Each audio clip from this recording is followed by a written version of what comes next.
Thank you, Amber. Time now for a Commitment 2010 report. Lots going on in Hawaii politics. The grassroots parents organization is turning up the heat on Governor Linda Lingle over furloughs at public schools, as you heard in our top story.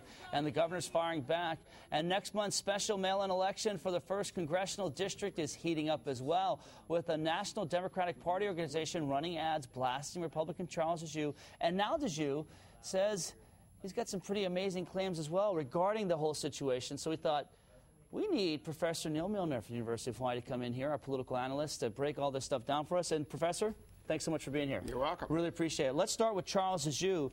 Some stunning numbers that he's claiming in a campaign. I guess it's more of a solicit for contributions. He sent out this email, and he says that the reason why these national Democrats are so involved in this election is because their polling indicates that he's tied with Ed Case at 32% each, and that Colleen Hanabusa has 27%. And I must stress that Councilman Dejoux uses the word reportedly. And here are those numbers. Ed Case, 32%, Dejoux, 32%, Hanabusa right behind there at 28%. Your response to this latest shot in this campaign? First of all, it's probably a pretty good source because the poll doesn't come from Dejoux's office itself. What has happened is that the political editor of Atlantic Monthly, through a pretty good source from the Democratic Congressional Campaign Committee, reported this, and so there's a pretty good chance it's accurate. What it shows is why the Democratic Congressional Campaign Committee has been so uptight and much more active recently trying to affect this kind of election, because the nightmare could happen where the two strong Democratic candidates split the vote and in a winner-take-all election, and that's crucial in the special election. It's winner-take-all, one shot that Dejoux would emerge as the winner. So again, if you count up the votes, if you look at the percentages, the Democrats are still doing 2-to-1 better than Dejoux is, but that's not important in this election. And so, one, it could very well be accurate, and two, it's a very serious issue for the Democrats. And we should stress that this would just fill out the remainder of Abercrombie's seat, and the real election, not the real election, but the general election would be coming up in November for that same seat. So, but still, just to get in there for a little while definitely helps. Especially considering that this is an election right after health care, and people are watching it much more closely than they would normally watch a special election in a high Democratic district. It probably would have a bigger impact, more, I guess, nationally as a story,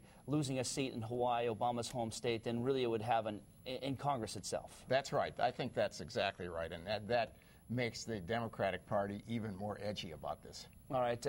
Before we run out of time, we've got to ask about the situation right now with Governor Linda Lingle and this protest by parents. Can things get any harder for the governor? And now she's got parents sleeping in her office saying, hey, you got to do something about the furloughs, while she's sticking to her guns saying, no, I'm staying with $62 million to fund the furloughs. Yes, things can get harder because the protesters can get more disruptive, and the situation could get more difficult for the governor. The governor essentially has been able to deal with them by being rather dismissive. And when protests go on, being dismissive gets harder and harder to do. You either have to be more hard-headed about it, or you have to give in and be more sympathetic. So, and I don't see a lot of people coming to the governor's aid on this one. No. And so, yeah, I think this could be a very difficult one. It's a small group of protesters, and if that increases, that would even make the situation harder for the governor. If you were the governor, if you're the governor's advisor, would you say, hey, clear this, get the sheriffs to clear these people out? I mean, do you want to arrest these people? I mean, this is a situation where you're damned if you do, damned if you don't, no matter what you do. That's right. I think that you don't want to be in a situation where you have to arrest them. But part of what protest is about is to force people's hands. We haven't seen a lot of political protests in this state over the last few years, but political protests are about forcing people to do things that the protesters can't get any other way. Last question, Governor, she's a lame duck this year. She's taken a lot of hits, from the super ferry to campaigning for Sarah Palin, and the list kind of goes on. And now she's got the legislature poised to push through a budget that they're not even need her signature on. Well, that's right.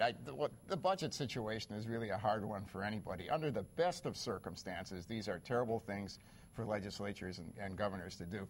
Our governor and our legislature have not been exactly terrific on how to handle this, and the fact that it's all going down to the last minute is going to make things even harder. All right, Professor Neil Milner, of course, he's from the University of Hawaii, and he's our political analyst, and you're going to be seeing a lot more of them coming up in the months and weeks to come. Did we tell you, Neil? Because, of course, a special election. Memo, Dan. You got the memo? Yeah. Thanks for being here. You're Really appreciate welcome. it.